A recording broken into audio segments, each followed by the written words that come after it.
नमस्कार बच्चों। आरोह भाग 2 के गद्य खंड से पहला पाठ भक्तिन का आज हम लोग अध्ययन करेंगे।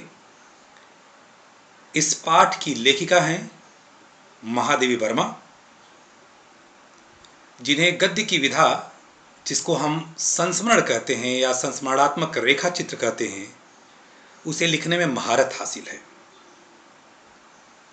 बच्चों, यह पाठ भक्तिन यह भी एक संस्मरण है या कह सकते हैं संस्मरणात्मक रेखा चित्र है, जो महादेवी वर्मा द्वारा रचित काव्य संग्रह स्मृति की रेखाएं से उद्धृत है, अवतरित है। बच्चों, इस पाठ में महादेवी जी ने भक्तिन के अतीत, भक्तिन जो कि इस पाठ की मुख्य नायिका है, मुख्य किरदार है, उसके अतीत और वर्तमान का परिचय देते हुए उसके समग्र व्यक्तित्व का बहुत ही दिलचस्प खाका खींचा है और उसके लिए बहुत ही सुंदर शब्द चित्रों का प्रयोग किया है। बड़े ही प्रभावशाली शब्द चित्रों का प्रयोग करके एक बेहतरीन रेखा चित्र बनाया है। एक और महत्वपूर्ण बात,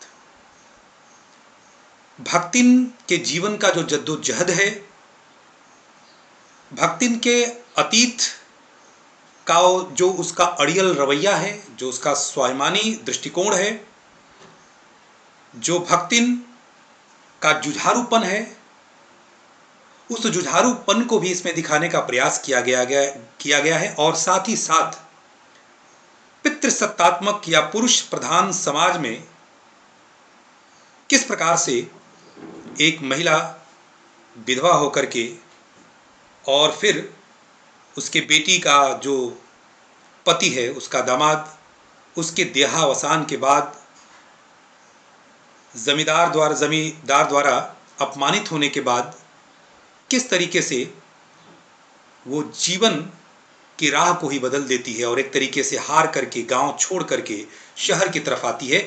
इन सारे चीज़ों को बताने का प्रयास किया है बड़े रोचक अंदाज में। मार्मिकता भी है इसमें। साथ ही साथ यह पाठ भक्तिन के बहाने, इसको गौर करने की ज़रूरत है, आवश्यकता है। भक्तिन के बहाने यह पाठ स्त्री स्मिता की संघर्षपूर्ण आवाज है और इस रूप में भी इस पाठ को पढ़ा जाना चाहिए, जिसके लिए महादेवी वर्मा जानी जाती हैं। स्त्री विमर्श पर एक से बढ़कर एक साहित्य है महादेवी वर्मा का और बहुत ही प्रभावशाली और समृद्ध साहित्यकार हैं महादेवी वर्मा। बच्चों, आपको पता होगा कि जितने प्रभावशाली ढंग से वो गद्य की रचना करती हैं, उतने ही प्रभावशाली ढंग से पद्य की भी रचना करती हैं।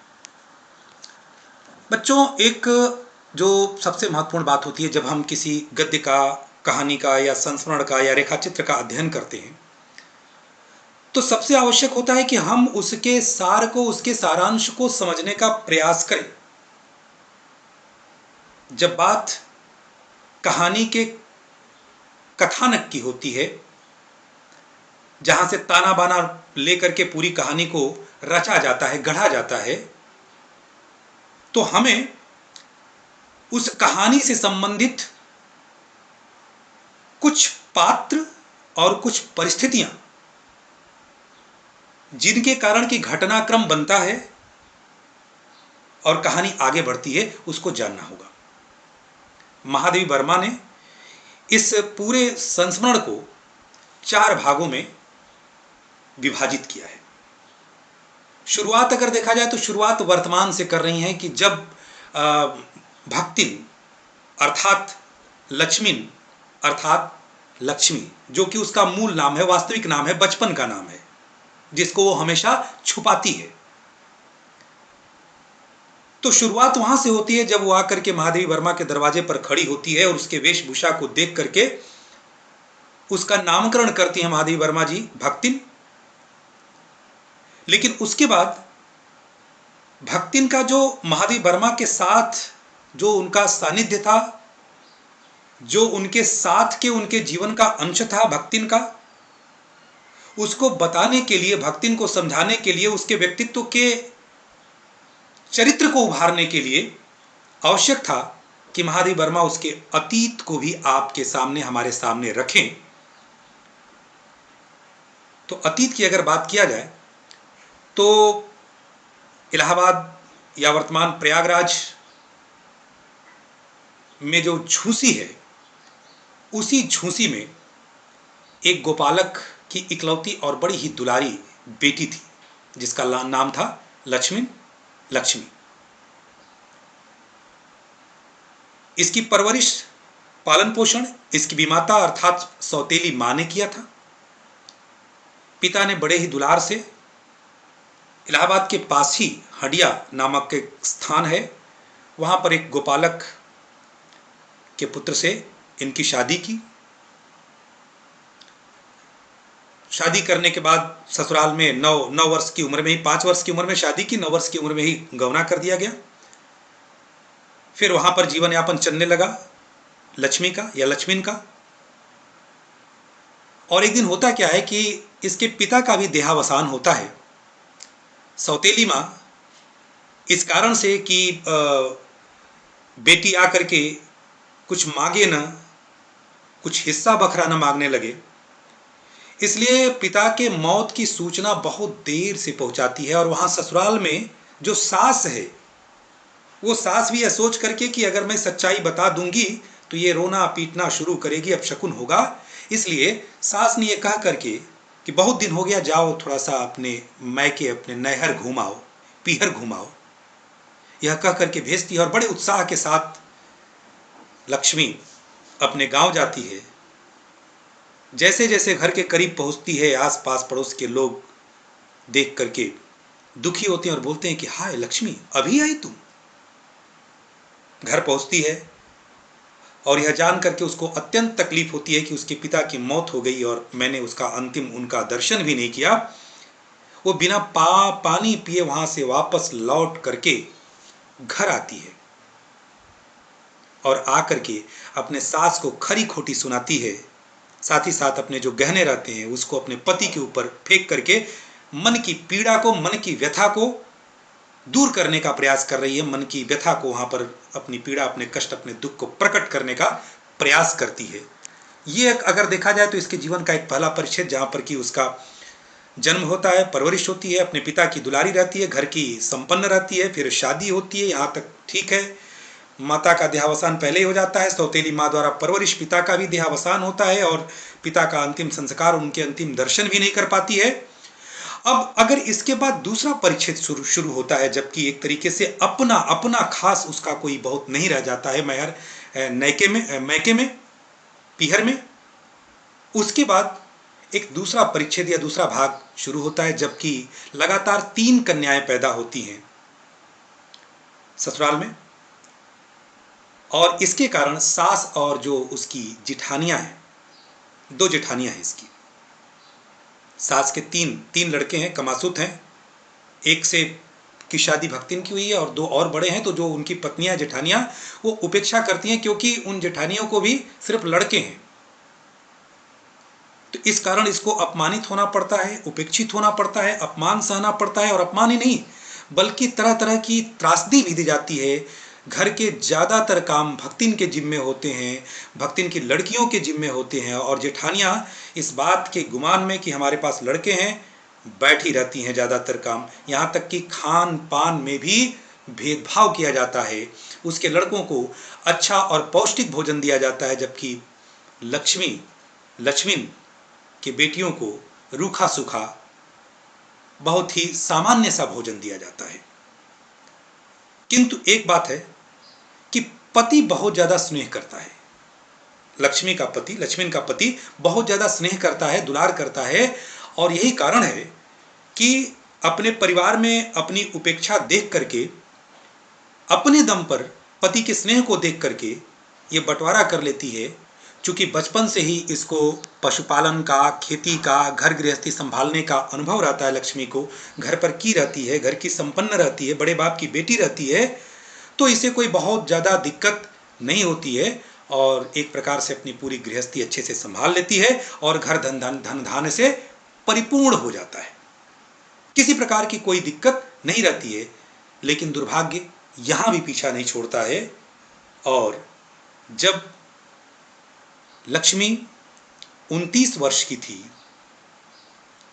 उसी समय बड़ी लड़की की शादी इसका पति करता है, और बड़ी लड़की की शादी करने के बाद, जबकि दो इसकी लड़कियां अभी शादी नहीं हुई है, जो छोटी लड़कियां हैं, शादी करने के बाद इसका पति का भी देहावसान हो जाता है, वह भी गुजर जाते हैं।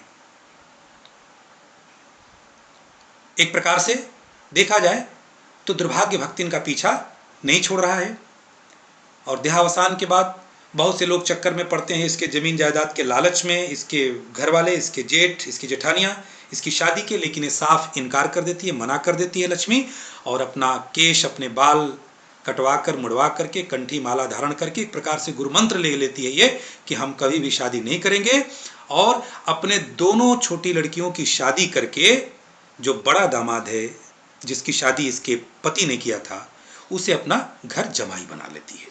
एक प्रकार से ये दूसरा परिच्छेद या दूसरा भाग है भक्तिन के जीवन का। इसके बाद एक तीसरा भाग शुरू होता है जीवन का।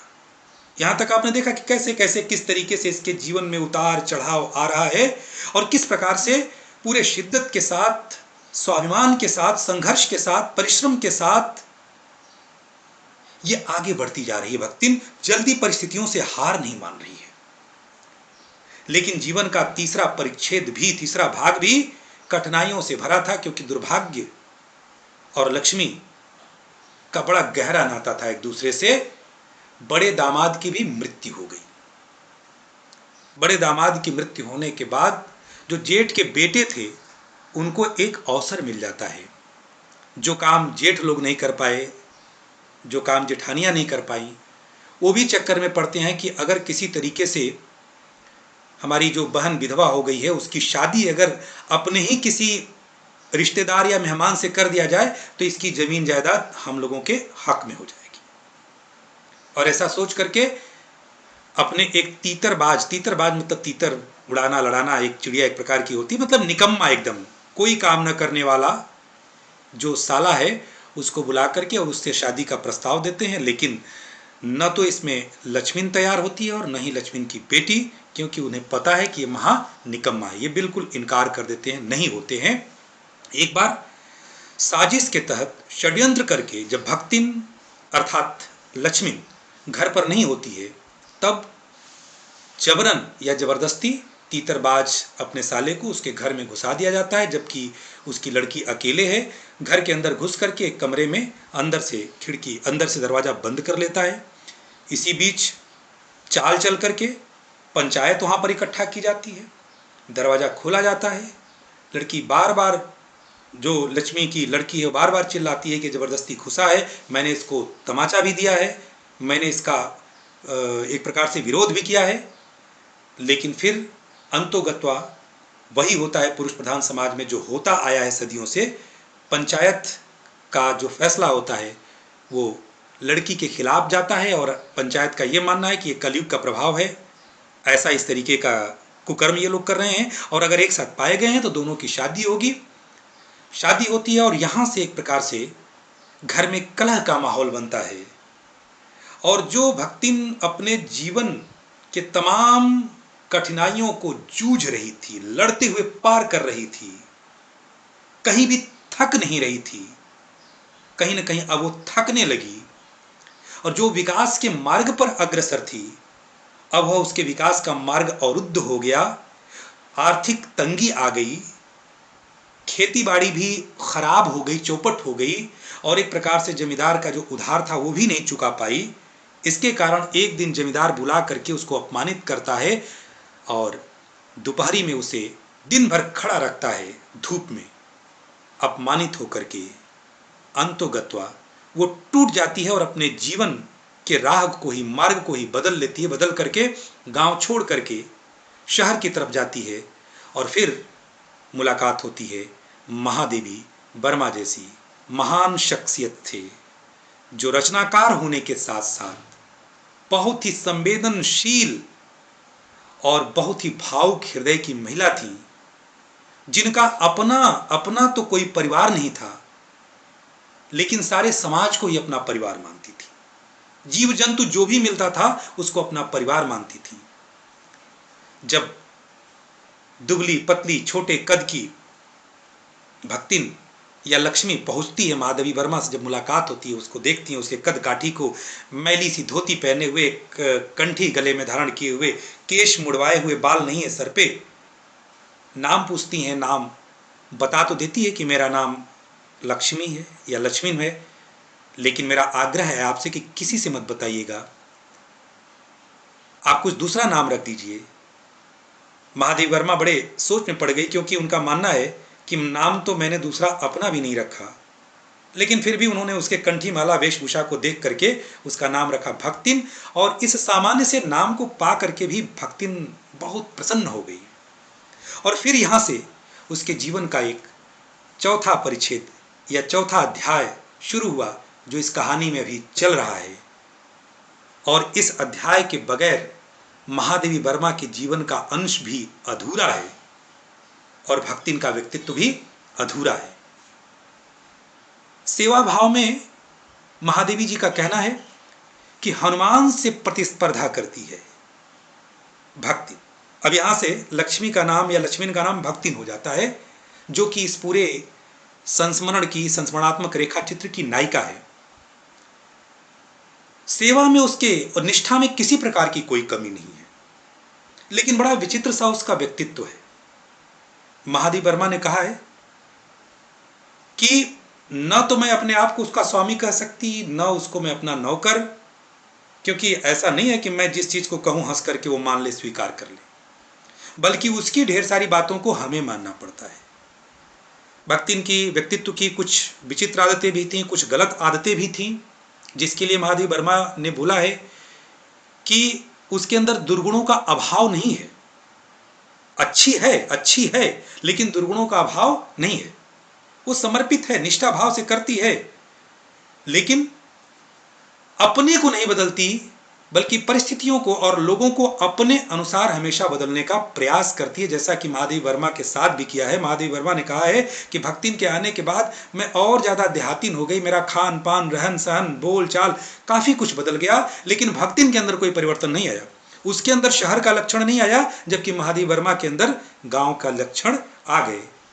गांव की संस्कृति और गांव का रहन सहन एक प्रकार से असरकारी हो गया, प्रभावित कर गया महादेवी वर्मा को। ऐसे ढेर सारे उसके व्यक्तित्व के कुछ अहम पल हुए। इधर उधर पड़े हुए पैसों को वो उठा लेती है, रख लेती है, और बड़े मासूमियत से महादेवी वर्मा को सफाई देती है कि भाई देखो, ये तो अपना ही घर है, पैसे इधर उधर पड़े हुए हैं इसलिए उठा करके सुरक्षित रख दिया, इसमें क्या दोष है। भक्तिन का एक और विशेषता है कि वो जो इस तरह की बातें होती हैं, जो मतलब शास्त्र की बातें होती हैं, उसको भी अपने अनुसार सुलझा लिया करती है, अपने सहूलियत के अनुसार सुलझा लिया करती है। महादेवी वर्मा ने एक बार कहा कि ये बाल वाल मुड़ाना, सर छिलवाना मुझे अच्छा नहीं लगता, क्यों करती है। उसने कहा शास्त्रों में लिखा है। इन्होंने कहा क्या लिखा है। उसने कहा तीरथ गए मुड़ाए सिद्ध। चकरा जाती है महादेवी वर्मा। तो हर बात को अपने तरीके से मनवाना, लेकिन बुद्धिमत्ता पूर्ण तरीके से मनवाना। पढ़ी लिखी नहीं है, लेकिन बुद्धिमान बहुत है। कई ऐसे प्रसंग आए हैं, क्योंकि जब हस्ताक्षर करने की बात आती है कि कोई अंगूठा नहीं लगाएगा, हस्ताक्षर करेगा, वहां भी अपने आप को किस प्रकार से वो काट लेती है कि पढ़ना पड़ेगा, तो कहती है लो, अब मेरी मालकिन तो दिन रात किताबिये में लगी रहती हैं, हम भी यही करेंगे तो इनको कौन देखेगा। और इसके बाद उससे भी अपने आप को बचा ले जाती है, घूम घूम करके सबकी निगरानी करती है, कौन क्या कर रहा है, कैसे कर रहा है, किस तरीके से कर रहा है। महादेवी वर्मा की जो भी प्रकाशन होता है, उनकी जो कृतियां होती हैं, उसमें भी किसी न किसी रूप में वो अपना सहयोग दे करके अपनी उपस्थिति दर्ज कराना चाहती है, अपनी अस्मिता, अपना वजूद साबित करना चाहती है। जब सबके सब सो जाते हैं, उनका पूरा परिवार सो जाता है, पशु पक्षियों का परिवार सो जाता है, महादेवी वर्मा का छात्रावास की बत्तियां बंद हो जाती हैं, तब भी वो जागी रहती है। महादेवी वर्मा कि नींद से ही सोती है, उन्हीं की नींद से जागती है। जब वो कुछ लिखती हैं तो उनको बीच बीच में कुछ खाने की सामग्री ला करके देना, ताकि मेरा भी कुछ योगदान है इसमें। जब कोई रचना प्रकाशित होती है तो इसमें यह खोजना कि मेरा भी कुछ योगदान है कि नहीं है। और महादेवी वर्मा भी इस चीज़ को स्वीकार करती हैं कि जब कभी लिखते लिखते मैं खाने के लिए नहीं उठती थी, भूख लगी रहती थी, लेकिन भक्तिन उस समय कुछ न कुछ शरबत हिला करके, चना हिला करके दे देती थी और मैं खाती रहती थी, काम करती रहती थी। भक्तिन के जो कुछ महादेवी वर्मा के जो साहित्य से संबंधित रचनाकार लोग हैं, कवि लोग हैं, लेखक लोग हैं जो उनके परिचित हैं, उन्हें भी वो उनके वेशभूषा से जान गई थी, जबकि साहित्य में उसको बहुत रुचि नहीं थी। और उन लोगों को जो सम्मान देती थी वो उसी तरीके से देती थी, उतने मात्रा में देती थी जितना सम्मान महादेवी वर्मा उनको देती थी। बड़ा गौर करती थी, ध्यान देती थी कि मेरी मालकिन किसको कितना सम्मान अपने आने वाले को दे रही है। उसके अनुसार वो समझती थी कि हमें इतना सम्मान देना चाहिए। इसके अलावा कभी भी वो महादेवी वर्मा के जीवन से अलग नहीं होना चाहती थी, चाहे वो केदार की यात्रा हो, चाहे पर्वतों की यात्रा हो, वो हमेशा महादेवी वर्मा के आगे रहा करती थी, आगे चला करती थी, लेकिन गांव में हमेशा पीछे रहा करती थी। युद्ध के समय जब सेना का पलायन होता है, उस समय वो गांव चलने का भी महादेवी वर्मा से कहती है कि चलिए गांव में चलिए, वो वहाँ ज़्यादा बेहतर रहेगा, हमने कुछ गड़ा हुआ पैसा भी रखा है, उससे खर्च चल जाएगा। किसी भी सूरत में वो महादेवी वर्मा का साथ नहीं छोड़ना चाहती है। दोनों एक दूसरे पर एक प्रकार से निर्भर हो चुके हैं, दोनों एक दूसरे के पूरक हो चुके हैं। महादेवी वर्मा के जीवन का अंश भी भक्तिन के बगैर अधूरा है और भक्तिन की अस्मिता और वजूद भी महादेवी वर्मा के लेखनी के बगैर, उनके सानिध्य के बगैर अधूरा है। कभी कभी लोग जेल जाने के नाम से उसको चिढ़ा दिया करते थे कि तुम्हारी मालकिन को जेल जाना है। वो परेशान हो जाती थी और कहने लगती थी कि ऐसा कभी होता है क्या कि मालकिन जेल में हो और उसका सेवक घर पर बैठा रहे। वो कपड़ा साड़ी सब उसी तरीके से अपना चपत करके रखना शुरू कर देती थी कि हम भी साथ में चलेंगे। महादेवी वर्मा अंतिम में कहती हैं कि क्या होगा जब वह घड़ी आएगी अंतिम विदाई की, तो कैसे रहेगी भक्तिन और कैसे रहूंगी मैं। तो इस प्रकार से भक्तिन के जीवन का जितना भी उतार चढ़ाव है उसका बड़े ही रोचक, मार्मिक और जीवंत ढंग से वर्णन महादेवी वर्मा ने इस पाठ में किया है। एक बहुत ही बेहतरीन संस्मरणात्मक रेखा चित्र का यह उदाहरण है। और महादेवी वर्मा की जो सदाशयता है, जो संवेदनशीलता है, वो संवेदनशीलता पूरी तीव्रता के साथ उभर करके इस पाठ में आई है, जिससे हम उनके सहृदयता को समझ सकते हैं। तो बच्चों, ये सारांश है इस पाठ का संक्षिप्त में। इसके आगे कुछ महत्वपूर्ण स्थलों की व्याख्या हम दूसरे भाग में करेंगे। तब तक आप इस पाठ को गंभीरतापूर्वक पढ़ें और पढ़कर समझने का प्रयास करें। धन्यवाद।